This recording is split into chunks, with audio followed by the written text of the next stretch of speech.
الرحيم الحمد لله رب العالمين الذي هدانا لهذا وما كنا لنهتدي لولا أن هدانا الله والصلاة والسلام على أشرف الأنبياء والمرسلين شفيع ذنوبنا وطبيب نفوسنا وحبيب قلوبنا أبي القاسم محمد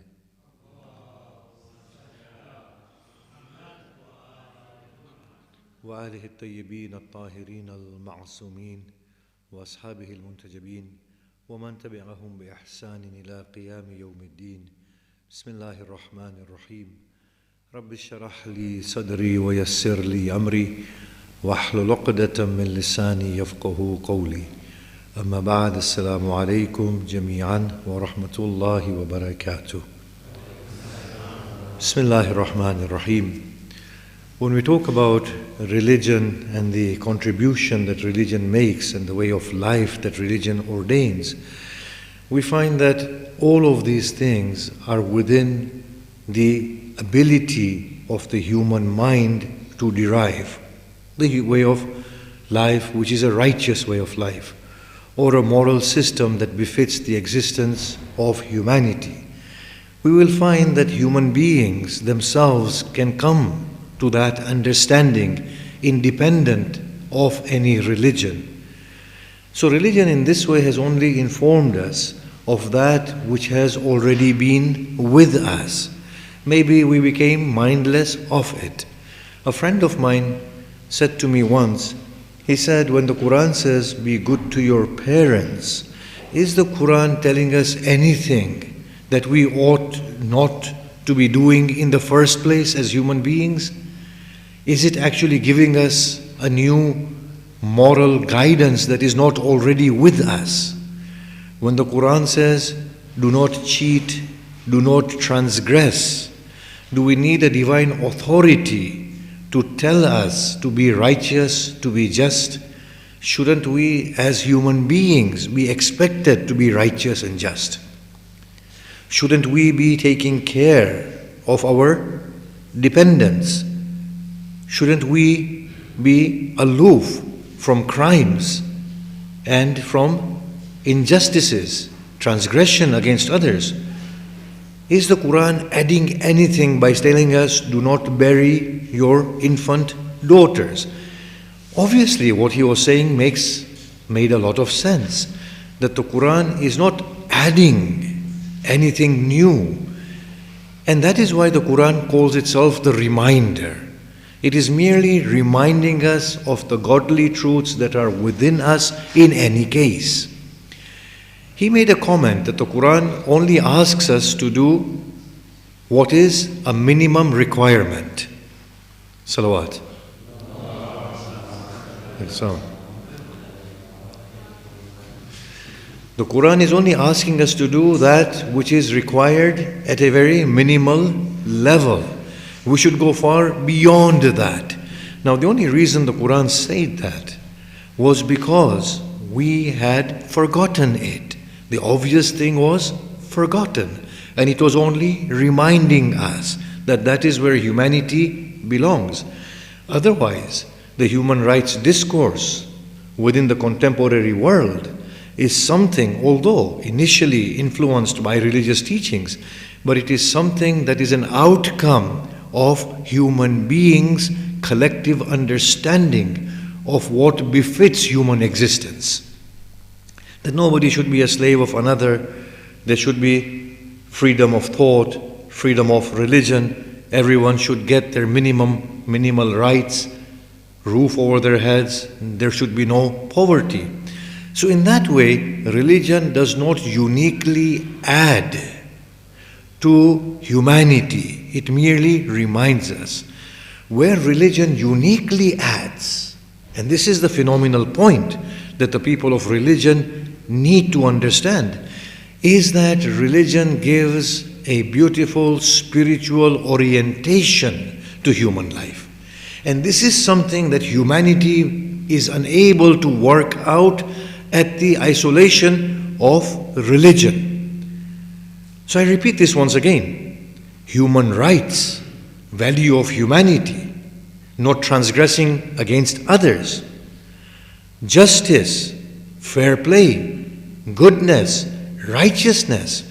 These are things that the human mind can deduce in and of itself. What the human mind may not be able to understand is that there is a higher sense of belonging, a higher purpose. Now even here you might want to say that no, the human mind has ripened and arrived at a stage where it does ask the question, is there no more to it? And hence we see this great pull towards a spiritual understanding of life, a deeper meaning that we are all searching. And hence we get the production of the systems of mindfulness, or Maulana Rumi becoming so popular in the present day, or modern writers that talk about a deeper sense of existence. We can say, yes, we are awakening to that, but the religious understanding of a higher purpose and spiritual orientation is still different in the way in which it addresses human beings' relationship with God. It talks to the human being at a very intimate level and says to the human being, you actually have a singular task, and that is to find your own self. And for you to find your own self, you have a direction. That direction is known as God. And that direction is one in which the fullness of your aspiration is to be found. Whatever you're aspiring to from within yourself is to be found in that direction and in that being known as God. We ask, how is it different to the spiritual systems that we create at the exclusion of God? The answer is very simple, that you find a personal God that you can relate to, as opposed to saying there is something deeper. I need to find myself. Religion actually formulates this very succinctly, that you are in a state of deep lack. God is that utmost completion. He relates to you at a very intimate level, to the extent that it is not something to be found, but is an intimate friend that bonds with you at your personal level. One you can turn to, one you can share with, one you can open up to. In this way, religion forges a very personal and a deep-seated understanding between the individual and God, where God says, call me and you shall find me present, responding to you. In which God says, do not despair, I am here. In which God says, if you have sinned, I will forgive your sin. In which God says, if you have wronged, I will turn it into right. Here, God is attaching himself to an individual in a familiar way, because we attach ourselves as human beings with our mothers, with our parents, with our companions, and with our deep friends.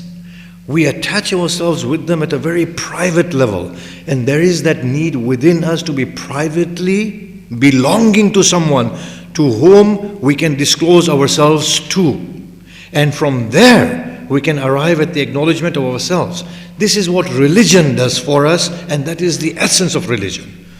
To give that godly direction, to give that intimate bonding and connection, where we can reveal ourselves, acknowledge ourselves, and begin to complete ourselves.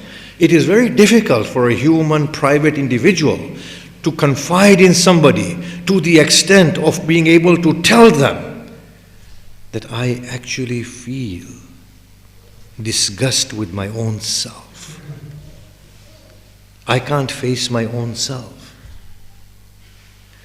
To disclose themselves to that level of transparency and say, these are the thoughts, the fleeting thoughts that enter into my mind. These are the appalling emotions that cross my heart. That I wished ill for somebody. I wished them death. I cursed them in my moment of weakness. And I felt this utmost resentment deep in my heart. It is here where religion becomes utmost impactful, that God says it is not hidden from me. I have already seen it in you. I have acknowledged it in you. I am here with you to work through it. Do not despair. Do not be disgusted with yourself. This orientation is a very intimate orientation with God, in which God says, I have already seen it. I have already acknowledged it. I am with you. Look, it is not your fault. It was an emotion that you had. It's not your fault. It's a thought that you had. But through it, let us work for something greater. So a personal God who we begin to associate with, we take as a confidant and a friend who we begin to love. Their religion provides God as a nurturing force at the depth of our humanity. It is only then that human beings feel this sense of deep-seated existence. I agree, humanity is a good place.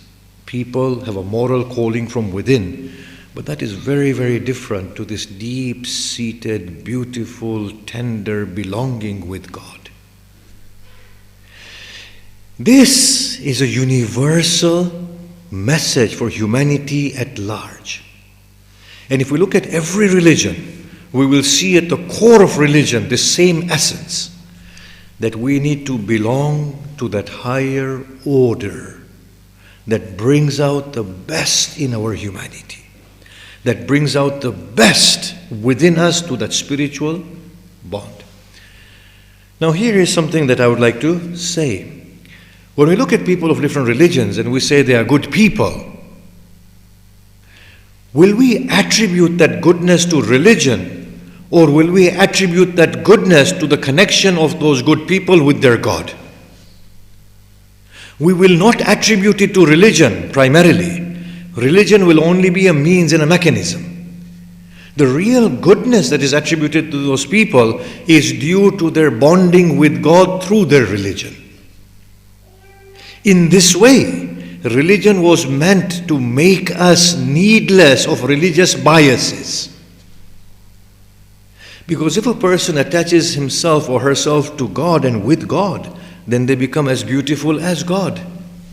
Imagine. When religious people favor their religion, it shows there is still a lack within them. But when a person becomes godly, they begin to see the beauty of God in one and all, irrespective of their religion. A godly person becomes without distinction.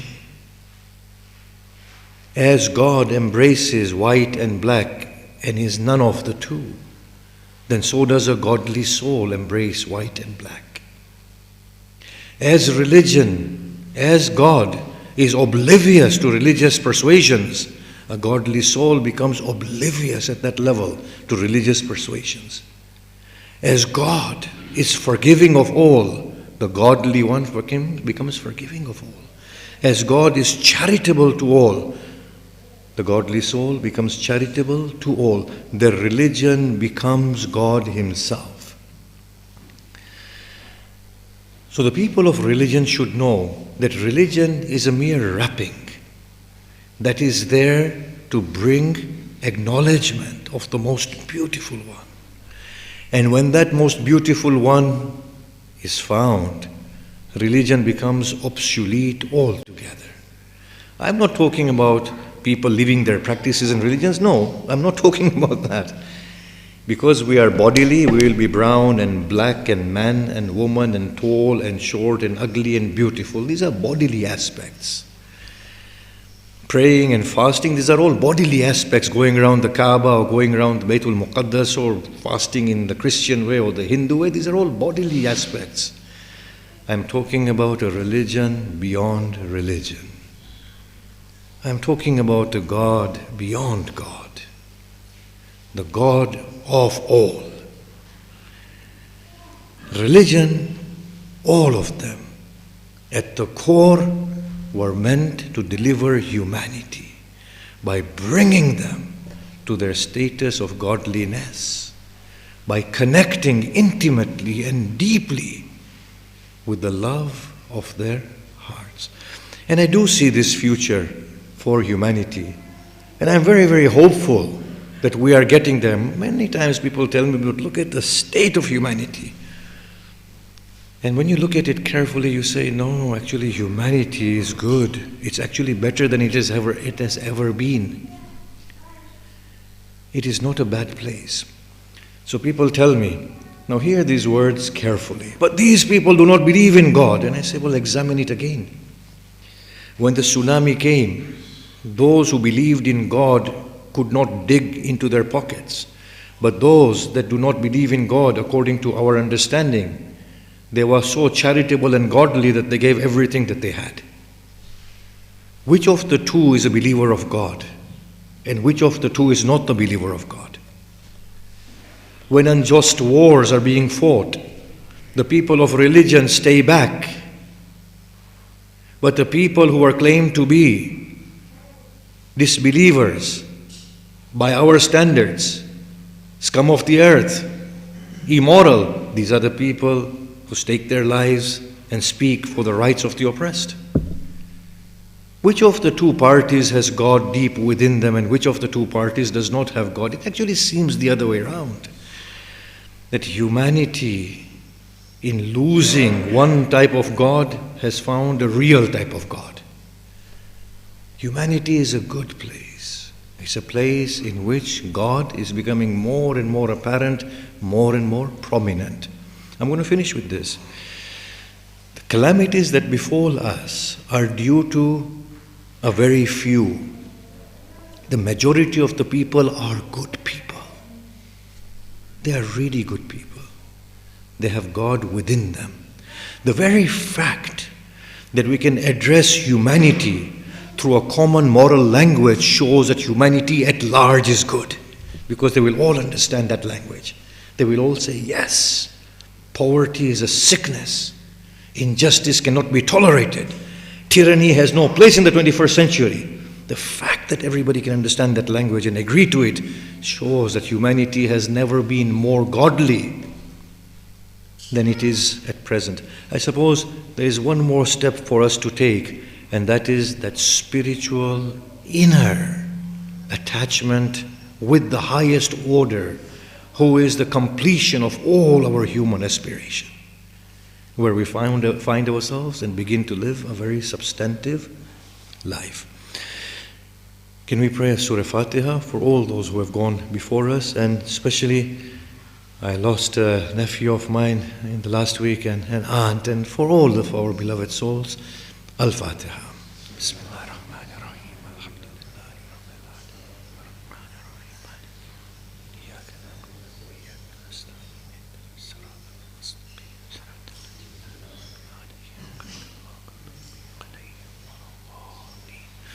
بسم الله الرحمن الرحيم والعصر إن الإنسان لفي خسر إلا الذين آمنوا وعملوا الصالحات وتواصوا بالحق وتواصوا بالصبر.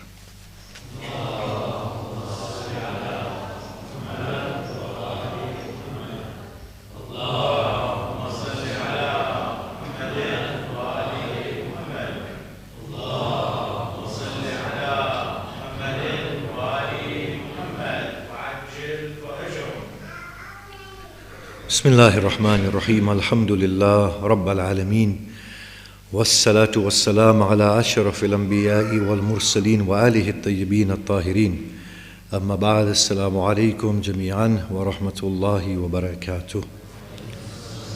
بسم الله الرحمن الرحيم. I've been following the local community affairs within the Khoja world and the international affairs. And it is sad to see that we have so many divisions and we have so many feuds. If we could just be enlightened from the example of the Blessed Prophet and the progeny of the Prophet, and maybe think how we should fare and think of the future and where we need to be, we will see that feuds and divisions do not assist the community as a whole. Imam Ali Salamullah alayhi on his deathbed said to his sons Al-Hasan Al-Hussein, he said, Allah Allah fi nadmi amrikum wa silah dhata baynikum. He said, for the sake of God, organize your affairs, and reconcile your differences. He said, because reconciliation of differences is better than years of worship of God. On the other hand, the Quran says that a form of chastisement of God is bringing about divisions within your ranks and causing you to taste the wrath of each other. In another place, Allah says in the Quran, and I made them destroy themselves with their own hands as a form of punishment. At times, it is not really important who takes the leadership or what project is being built. What is important is the unity of the community and working together for a better future. It is only when we lose sight of the future that we become so engulfed in the present, not knowing the very future for which we are trying to work, we are destroying it altogether. For me, it does not make sense that in the community where people are disenchanted, where voters are not coming out to vote, where the youths are leaving the mosques, it does not make sense to me that people should fight over leadership. Because the very leadership for which they fight will be an empty leadership because they will have no youths for the future. In the fight that they have, in which they all feel that they need to do the right thing, they're losing the very community. Imam Ali Salamullah alayhi historically was the most eligible and the righteous head of the Muslim community, undeniably, most qualified, most eligible, to the extent that the Prophet said that he is the Mawla after me, in a semi-democratic sort of a fashion, that he took the right for himself to designate Imam Ali. However, when Imam Ali saw that the community will be divided, he left it. He said it is better for the community to be united. He said, if I were to fight for my right, the very community for whose sake I will fight will be devastated. Well, what's the point? If indeed we are caring parents for the community, we will not fight. We will be united. It doesn't really matter who heads the community. The constitution should be strong enough to bring about assurances that the right thing will be done and there will be no exploitation. It doesn't make much difference which project we build now. This many £1 million or this many £1 million or in one place or another place. It needs to be built in order to safeguard the community. If truly we were people endowed with insight, wisdom, foresight, we would take stock of whatever we are doing and learn to work together with each other. And that is the way to go forward. It is really not of importance, looking at the future, who is the leader right now of the community. The one who has won, give him the leadership. What's the big deal? If the project has been voted for, go and build it. Be together, be one, and work for the future. Let the youths not be disenchanted. Let the people not feel that the institution has no value. The other thing they will do is, by abandoning the mosque, they will abandon the religion as a whole. This is how much we stand to lose. I want to make a little point here. As people who have their own ethnicities, sect and religion, we feel that we know the right and the truth, and sometimes we feel very wronged. And in that feeling of being very wronged, we want to put it right, and we feel we are oppressed. But pause for a moment. Pause for a moment. If we can think of ourselves beyond ethnicities, beyond sects, beyond cultures and religions, then we will find ourselves one of the human family. And there we will see that our human family is suffering. And therefore, with foresight and wisdom, we will respond to the crisis within the human family and try and bring about the best outcome from our human family. If we could leave all those things to one side and say that the human family has to come to a pedestal of maturity where they are worthy of being known as the vicegerents and the stewards of God.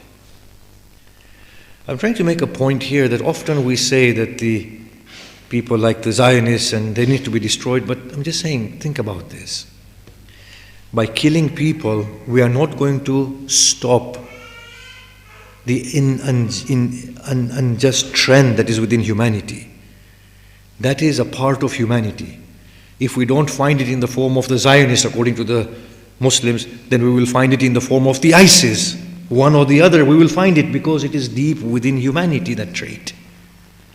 If we can become parental, we will say our children and our family is suffering because of their inability to control their own arrogance, their own propensity to do injustice, and that is what needs to be addressed in actual fact. Not doing away with a particular group of people or a particular sect or doing right at this very moment, but there is a greater problem at hand that needs to be addressed. I'm going to finish with a particular note, and I would like us to take it seriously. When I read the literature on the Holocaust survivors, and when you see what they've gone through, you can understand why they are thinking the way they are thinking. The tortures that they went through, the way they were dehumanized. If we were to read those literatures of people who have been through that and have survived, for us it's a strange place. We say, well, how can they be so misguided?